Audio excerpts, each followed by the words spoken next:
Hello મિત્રો, good morning. કેમ છો? મજામાં? અત્યારે આપણે આ છે મામાના ઘરે. ઘેર આખું વેકેશન પતી ગયું ને હવે આવ્યા ખાલી 1 કલાક માટે એ જોબુ લેવા માટે આવ્યા. બરાબર, આપણો મામાના ઘેર જોબુડો હોય બહુ મોટો સરસ, એટલે એના માટે જોબુ લેવા આવ્યા. એ હાય લોચા મારે દૂધ લેવા આવ્યા પણ દુકાન બંધ છે. શું કરવાનું? દુકાન તો બંધ. આવું કરશું કોઈ નહીં, હવે થેલી વેલી લઈ ઘેર આવો. બીજું તો શું કરીએ?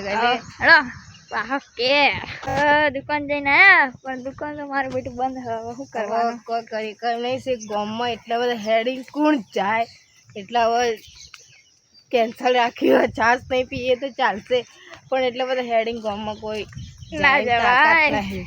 બરાબર, એટલે હવે જોઈએ, પપ્પા જાય તો ઠીક, નકર કેન્સલ. ભાઈ બીજું તો શું કરીએ? કાંઈ આટલું બધું હેડલ તમારે બાતલજી. આટલું બધું હેડે તો બાતલ જીવું કોઈ નહીં જાણવા. હવે આવ્યા તો રસ્તામાં એક રીલ બનાવેલી, એક ખાલી રસ્તો હતો. બરાબર, જોઈએ હવે રીલ હારી આવે તો પોસ્ટ થશે, નકર કોઈ નહીં. બરાબર, મળીએ તાર. અને મિત્રોને એક વાત કહેવાનું કે આપણે હવે ઇન્સ્ટામાં આપણે બ્લોગની આઈડી ખોલી દીધી. બધા ફોલો કરી દેજો. બરાબર, એના અંદર સપોર્ટ કરજો અને વિડીયો ગમે તો લાઈક, શેર અને સબસ્ક્રાઈબ કરજો ચેનલને.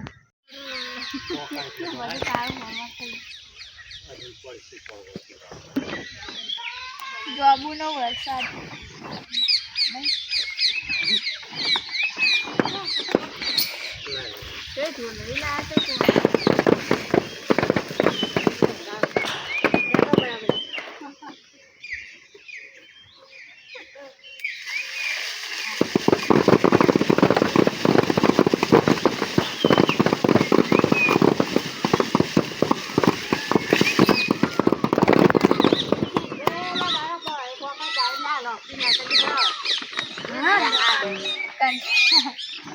એલિસાબેન બહુ જોબુ કરતા હતા. મામાને ઘેર આવીને ખો જોબુ.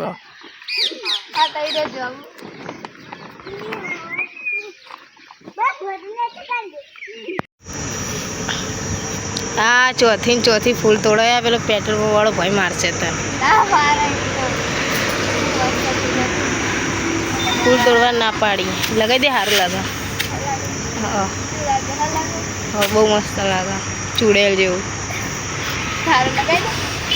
ના મારતો ચાલે. પેલી ઊભી મમ્મી ગાડીમાં ગેસ ભરાય. હા, બહુ ના તોડે. પેલા ભાઈ હાચુકલા મારશે. પેલું તો બેહવા બનાવીએ સ્પેશિયલ જવું. હા, હાચુકું તો બેહવા બનાવી.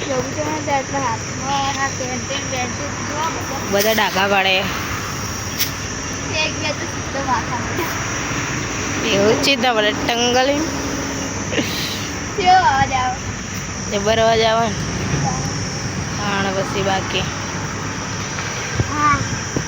1-2 ફોટા પાડવા. 1-2 ફોટા પાડવા. એટલે પાડ દો મસ્ત. એટલે મારો પાડ દે 1-2. એટલે